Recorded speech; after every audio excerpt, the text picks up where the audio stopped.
Comment faire découvrir l'offre bio et locale présente en Nouvelle-Aquitaine aux décideurs et professionnels de la restauration collective? C'est ce que propose la 4e rencontre professionnelle régionale de la restauration collective. Depuis la mise en place de la loi Egalim, il y a une obligation d'introduction de 50% de produits d'une alimentation durable, de qualité, dont 20% bio. Aujourd'hui, la volonté des organisateurs, que sont l'interprofession bio de Nouvelle-Aquitaine, aidée par l'agence de promotion de l'alimentaire de Nouvelle-Aquitaine, c'est de mettre en relation les acheteurs avec les producteurs locaux pour démontrer qu'il y a une véritable offre locale sur ces produits de qualité. Réunir les acteurs qui forcément ne se connaissent pas, à la fois de la production et de l'artisanat, de la transformation, alors sur des productions bio et locales. La notion de local, c'est à l'échelle de notre région de la Nouvelle-Aquitaine, si vous voulez, avec finalement les acheteurs de la restauration hors domicile et avec un focus particulier, bien sûr, pour les cantines de nos enfants, quel que soit l'échelon, en école primaire, au collège ou au lycée, parce qu'il est important, suite à la loi Egalim, que l'ensemble de la société se préoccupe de ce que nous donnons à manger à nos enfants quotidiennement dans les cantines en Nouvelle-Aquitaine. Depuis maintenant 5 ans, on s'est engagé sur un approvisionnement en circuit court et en produits bio, surtout en produits bio à la cantine. Donc depuis 4 ans, tous nos fruits sont bio. On est parti sur les fruits parce que c'est les plus chargés en pesticides. On est sur les produits laitiers aussi maintenant qui sont bio exclusivement et locaux. Et ici, ça nous permet justement de voir d'autres producteurs et peut-être d'essayer de concevoir ça à une échelle un peu plus pratique pour nous. Parce que là, pour le moment, c'est nous qui allons directement au contact des producteurs. On peut avoir quelquefois des problèmes de volume, des problèmes...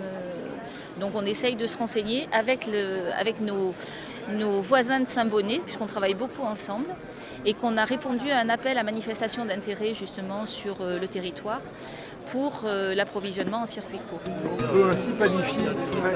En fait, notre farine est fraîche. Évidemment, comme tout ce qui est nouveau, il faut s'adapter. Aujourd'hui, la difficulté, c'est l'approvisionnement, parce que la bio reste un produit de niche et souvent les produits sous signe officiel de qualité sont considérés comme trop onéreux. Donc il va falloir arriver à réaliser cette difficulté de continuer à proposer des produits de plus en plus de qualité, mais à un prix qui soit soutenable, à la fois du côté du producteur et à la fois du côté du financeur. On est sur un surcoût, c'est évident, surtout quand on part sur des produits bio. Après, on l'a expliqué, on a beaucoup communiqué et dans notre bulletin municipal et dans le conseil d'école pour expliquer aux parents que c'était une vraie volonté de qualité et de qualité pour les enfants et aussi de cette volonté de faire vivre les producteurs locaux, d'encourager l'agriculture bio. C'était un frein au tout départ, il y a quelques années, de pouvoir offrir déjà du local. C'est pour ça qu'on s'est regroupé pour constituer une plateforme de façon à pouvoir honorer les commandes. Si on n'a pas auprès d'un producteur, on va le chercher auprès d'un autre. Donc aujourd'hui, nous, on essaye de du coup satisfaire la demande autant qu'on puisse le faire en regroupant l'approvisionnement et aussi, du coup, on assure la livraison avec une seule facture et on fait le lien entre les producteurs et les clients. Nous, notre limite, c'est la livraison, c'est la distribution, en fait. C'est vraiment le transport. On n'est pas forcément démarché. Ce genre de salon, c'est intéressant parce qu'on rencontre de nouvelles personnes avec qui on discute de ce qu'on attend d'eux. Voilà. Alors certains ne peuvent pas livrer. Bon, je suis au nord de Vienne, donc des fois c'est un petit peu plus compliqué, mais voilà, il n'y a pas de raison. La Nouvelle-Aquitaine, c'est l'équivalent de l'Autriche au niveau agricole. Donc c'est une énorme région agricole et agroalimentaire et ça nous impose de aussi les exporter au-delà de la Nouvelle-Aquitaine. Mais bien évidemment, le premier des sens, c'est que les néo-aquitains mangent bio et local et que ça fasse travailler nos producteurs avec une cohérence territoriale. En regroupant nos commandes via le transporteur, voilà, on peut expédier et livrer partout. Et de même pour un maraîcher qui va peut-être pouvoir livrer à côté de chez lui à 5 ou 10 km, mais il ne va pas aller livrer 2 cajots de salade à 20 ou 50 km, ce n'est pas possible. Donc ça, c'est un petit peu la limite du système et je crois que c'est indispensable aujourd'hui de passer par des formes de regroupement. Nous, on incite aussi les collectivités à se regrouper entre elles.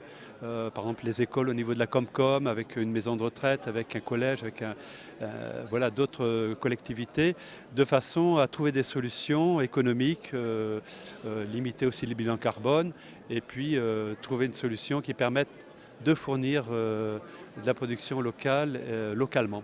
La ville de Limoges dépense plus d'1 500 000 € en matières premières alimentaires pour des volumes qui sont de 6 000 repas par jour. C'est une contrainte que de passer par des marchés publics avec une publicité à l'échelle européenne. Nous devons bien travailler nos cahiers des charges, notamment en incluant des labels pour recueillir des offres intéressantes et pouvoir travailler avec des produits locaux, des produits bio, des produits d'agriculture raisonnée, etc. Toute, je dirais, l'intelligence de ce qui est en train de se passer aujourd'hui, c'est de construire des filières qui soient équitables. Ça a été un des sujets des lois sur l'égalité de l'alimentation, c'est-à-dire qu'il faut que le producteur puisse se rémunérer dignement, que son produit lui soit payé et valorisé à un juste prix. Donc c'est tout l'intérêt de la construction des filières bio, c'est également le cas pour les transformateurs, et le consommateur doit également y trouver, si vous voulez, son compte par la qualité du produit et également par le fait qu'il ait conscience que dans son acte d'achat, eh bien, il fait vivre des acteurs du territoire. Depuis le 1er novembre, conformément à la loi Egalim, un repas végétarien par semaine doit être proposé dans les restaurants scolaires. Je n'avais pas ça auparavant, je ne pensais pas faire disons, des repas sans viande une fois par semaine. Et puis bon, je vois que maintenant il faut que je m'y mette et puis voilà. Enfin bon. C'est l'occasion justement de regarder ce qui se fait peut-être. Voilà, de découvrir, et puis voilà. Ce que j'essaye de faire, c'est de ne pas forcément proposer un steak végétal dans l'assiette. Voilà, j'essaye que l'élève arrive à goûter des choses, ne serait-ce qu'au visuel. Je ne sais pas moi, une terrine végétale par exemple, c'est quelque chose qu'on ne trouve pas beaucoup dans l'assiette. Mais en visuel, pour l'élève, ça reste comme un pâté classique. Donc ça peut l'inciter aussi à goûter de nouvelles choses. C'est également pour tous les gens qui font les cuisines, si vous voulez, de connaître des recettes, des tours de main particuliers.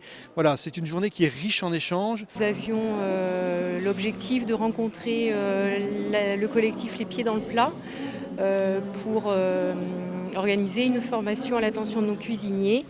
Il est intéressant pour nous que ces cuisiniers apprennent à cuisiner ces protéines végétales, à connaître toutes les sources de protéines végétales, céréales, légumineuses.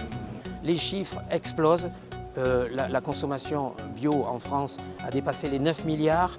Il y a une véritable attente sociétale qui va au-delà même de ce que pensaient les professionnels. Il faut suivre cette attente et y répondre.